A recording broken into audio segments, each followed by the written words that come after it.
Otro punto básico y sumamente importante en Blender es la creación de primitivas y sus transformaciones. ¿Qué son las primitivas? Pues son, como su nombre lo dice, los objetos más básicos, más primitivos que podemos crear. Estos objetos que se crean, figuras geométricas, que se crean ya con estas formas, que no han sido modificados, que todavía no tienen ningún tipo de complejidad. Em, Vamos a seleccionar todos los objetos y vamos a presionar la tecla X. Con la tecla X nos da la opción de borrar. Si presiono afuera, vuelvo a seleccionarlos todos, o vamos a seleccionar de uno en uno para ver diferentes formas de borrar. Puede ser con la tecla X, puede ser con la tecla suprimir. ¿Cuál es la diferencia? Con suprimir simplemente elimino. Con X, yo normalmente tiendo a tener la mano izquierda sobre el teclado, cerca de ASD, porque casi todos los accesos directos están por aquí cerca en el teclado.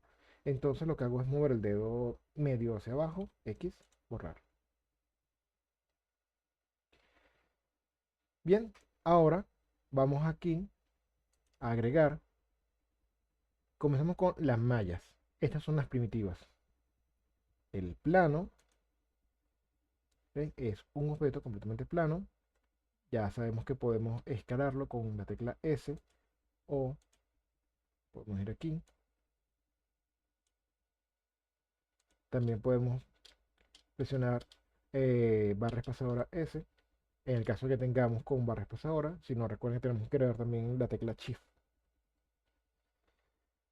Ok, este es el plano. Ahora agregar el cubo.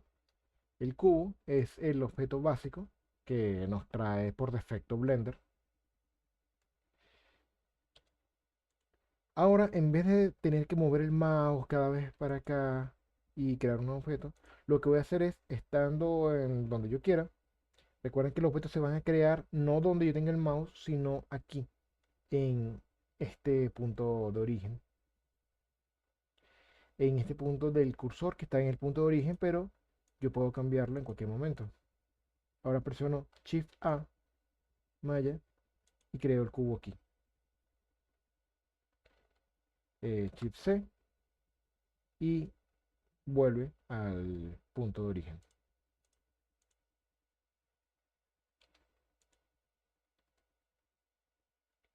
¿Ok? Veamos la siguiente primitiva, el círculo. Esta es algo complicado porque no es como las otras primitivas en las cuales tiene una figura 3D como tal, sino esto es simplemente un círculo, varios vértices que podemos modificar igual que todos los demás. ¿Cómo lo modificamos? Pues al momento de crear una primitiva, vamos a crear este cubo, vemos que aquí aparece agregar cubo. Aquí nos está diciendo qué es lo último que hicimos o qué es lo que estamos haciendo en estos momentos. El tamaño del cubo es de 2 metros por 2 metros. Como es un cubo, es una figura geométrica exacta, igual en todas sus caras, solamente nos da una medida, 2 metros. Sabemos que cada una de estas líneas van a ser 2 metros. Está generando automáticamente los cortes V. Esto lo vamos a ver más adelante, pero ya he comentado de que los V es una forma de convertir este plano, este objeto 3D en 2D. Bueno, en realidad no es que lo convierta en 2D, es que es la capa externa. Con esto es que lo vamos a texturizar, le vamos a dar los detalles. Pero esto lo vamos a ver a profundidad mucho más adelante. Podemos de una vez decirle alinear con el entorno, con la vista 3D, cambiar su posición, que cuando aparezca movido. Qué raro. Incluso rotarlo. ¿Y qué lograríamos con esto? Aparte de tener en una posición precisa que nosotros querramos, pues ya lo hicimos aparecer de esta forma, lo elimino, y si ahora creo otro cubo, va a aparecer con el tamaño del cubo anterior que había hecho. No nos está guardando la rotación porque la rotación y escala, él siempre va a tratar de ajustarlo al punto en el que lo estoy creando. Pero podría copiar la rotación y escala del objeto anterior. En caso de que no lo hubiese borrado, puedo copiar sus datos y pegárselos a este objeto. De todas maneras, eso lo vamos a ver con modificadores un poco más avanzados. em, con los complementos, hay un complemento muy bueno que hace eso, que es el copy. ¿Ok? Ahora vamos con el siguiente objeto. Habíamos hablado ya del círculo, que este él tiene una cierta cantidad de vértices, porque en realidad en el mundo 3D no existen los círculos, no existen las curvas. Nosotros tenemos que emular las curvas. ¿Y cómo las emulamos? Pues con muchas líneas rectas.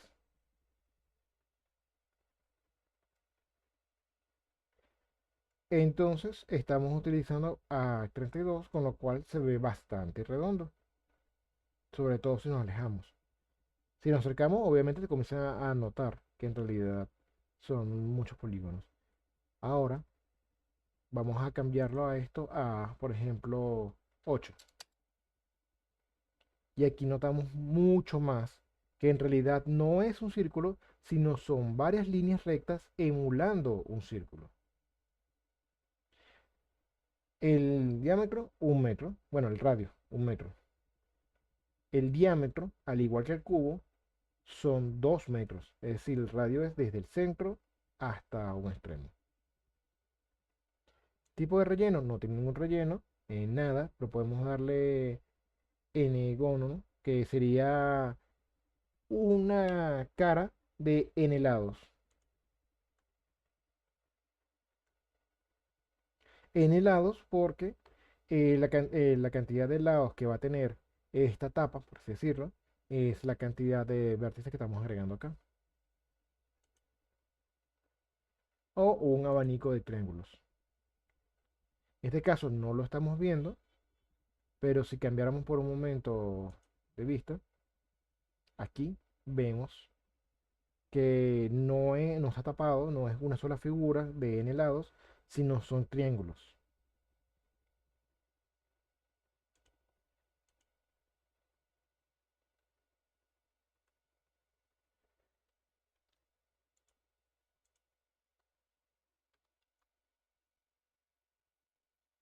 Tenemos la esfera, al igual que el otro, tenemos los anillos y segmentos que podemos ir cambiando su cantidad de lados.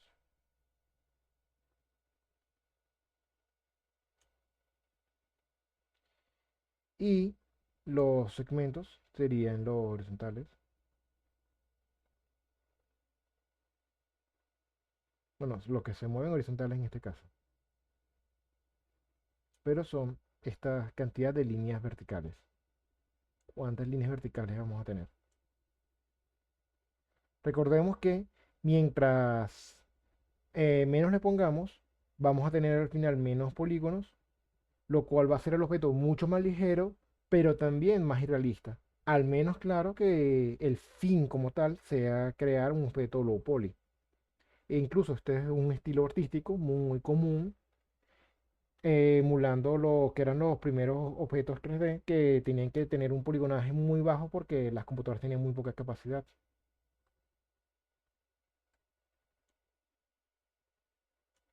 Así que podríamos crear, por ejemplo, así, una esfera. Esta sería una esfera bastante low poly. Incluso aquí tengo para ver la cantidad de caras. En caso de que nosotros no veamos la cara, simplemente presionamos el botón derecha, estadísticas de la escena. Porque lo predeterminado es que venga así.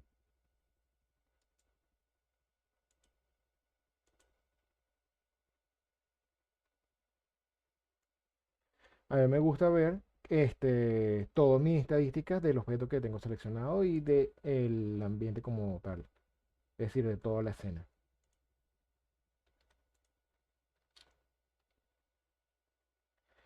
La esfera geodésica, a diferencia de la anterior, geodésica, es que no está creada por una división de filas y columnas, sino que tiene las subdivisiones, son triángulos.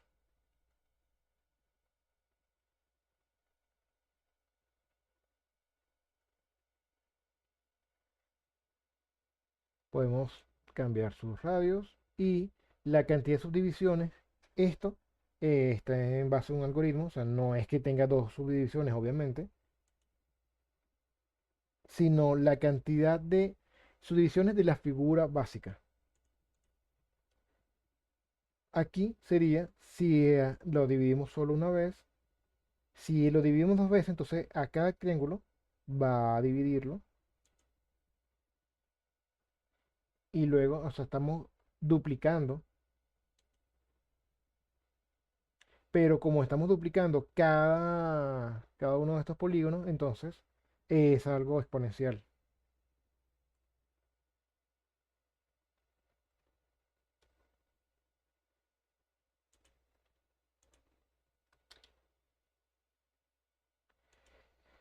El cilindro, esta es una de las figuras básicas que más vamos a utilizar. Normalmente siempre se utilizan más son el cubo, la esfera y el cilindro.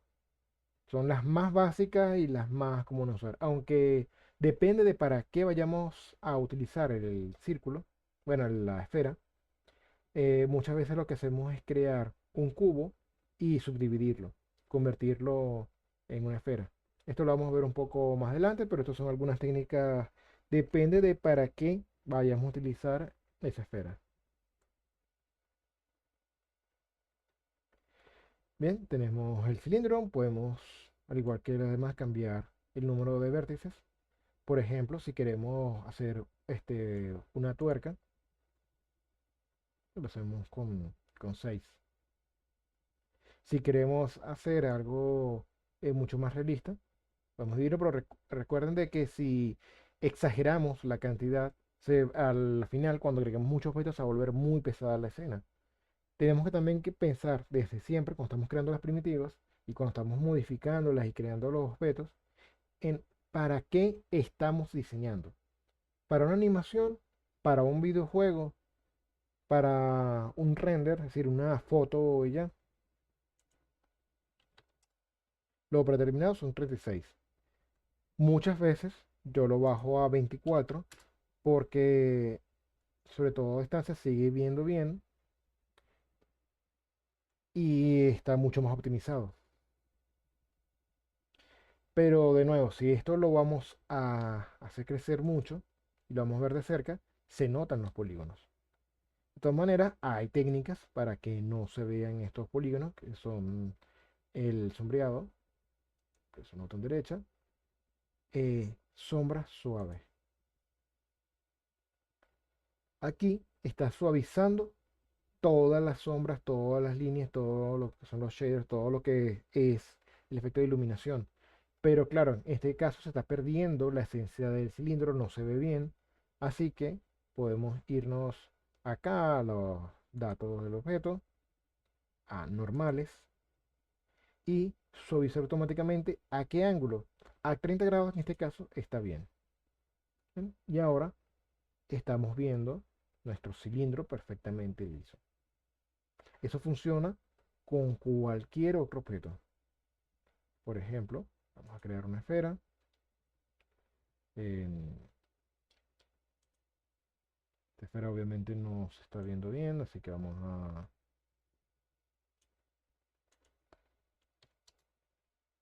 32, vamos por acá por 12. Ok, lo movemos con la tecla G y si lo suavizamos, vemos que se ve como una esfera real. Claro, si nos acercamos un poco, si nos fijamos en los bordes, se están viendo estos polígonos, se está viendo que está emulando el que está liso, pero en realidad no lo está. En este caso, si nos importa mucho este tipo de detalles, este dentado de aquí, podemos crearlo con muchas más divisiones.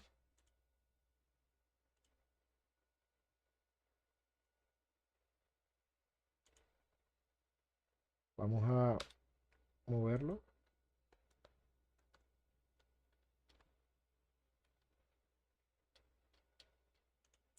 Tenemos el cono, que al igual que el cilindro, tiene esta cantidad de vértices, de subdivisiones en horizontal, pero también, a diferencia del otro, tiene un radio, el radio 1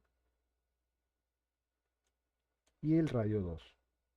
Normalmente el radio 2 es cero. Si lo igualáramos, el radio 2, vamos a poner aquí 2 y el radio 2, 2 también, entonces tendríamos un cilindro. Obviamente la idea es que siempre sea diferente.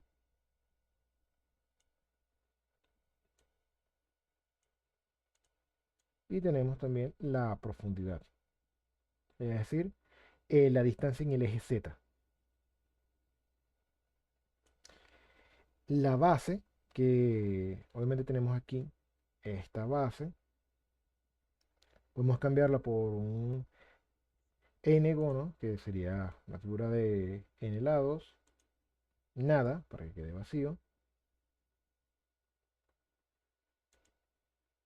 o el abanico de triángulos.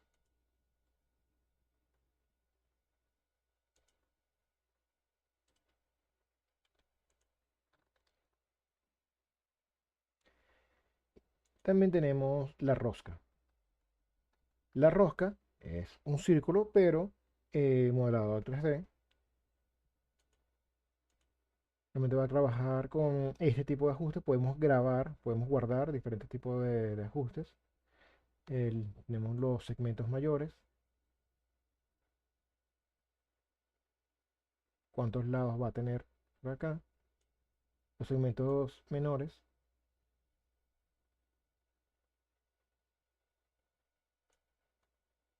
esto obviamente depende de para qué lo vayamos a crear, para qué lo necesitamos, es cuántos segmentos nos pueden servir. Si queremos bajarlo porque se va a ver algo muy pequeño y va a ser de poco poligonaje, o si es justamente algo que se va a ver muy de cerca, va a ser muy grande, entonces tenemos que aumentarle el poligonaje, es decir, la cantidad de segmentos, tamaño del radio y el radio menor.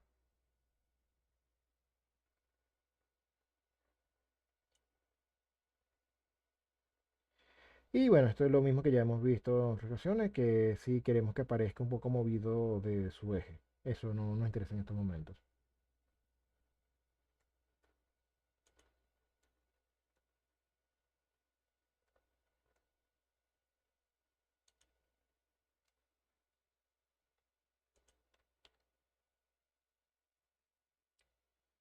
Plano subdividido es el mismo plano normal que ya hemos visto anteriormente, pero este tiene un montón de subdivisiones. Aquí podemos elegir cuántas subdivisiones vamos a querer y su tamaño. Mientras que cuando hablamos del plano normal, no tiene ningún tipo de subdivisión, son solamente cuatro caras totalmente plano.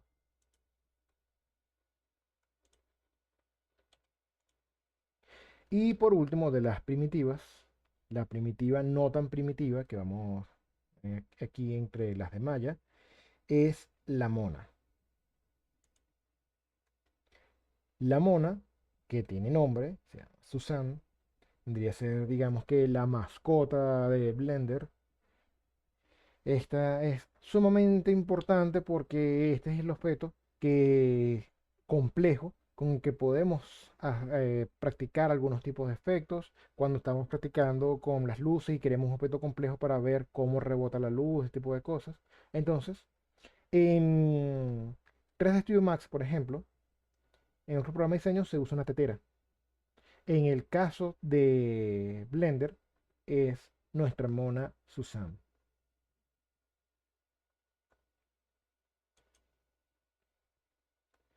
Es una mona de relativamente bajo poligonaje y está diseñada justamente para que nosotros podamos utilizarla para practicar cualquier tipo de modificaciones.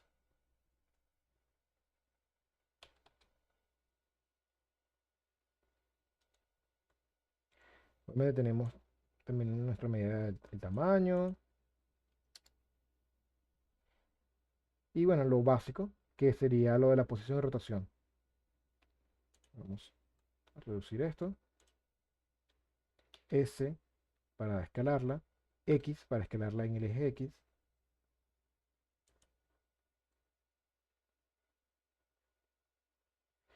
Y podríamos comenzar a poner luces, poner planos, ver cómo va afectando el ambiente.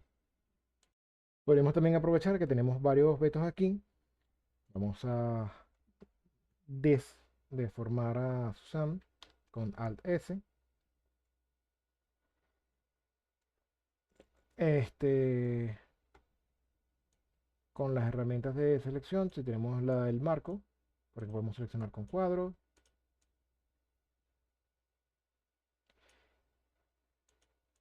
Esta herramienta que es bastante interesante, vamos a ver un atajo con ella y la herramienta lazo. Ahora, vamos a dejarlo en marco de selección y vamos a presionar la tecla C.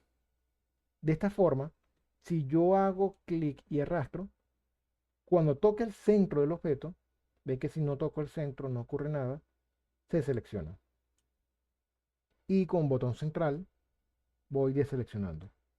Con botón derecha quito la herramienta y va a quedar seleccionado lo que ya había seleccionado hasta ese momento.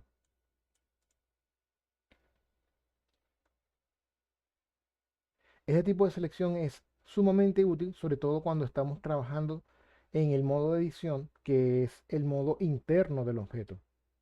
Esto lo vamos a ver en el siguiente módulo cuando comencemos a modificar a profundidad estos objetos para crear objetos mucho más complejos.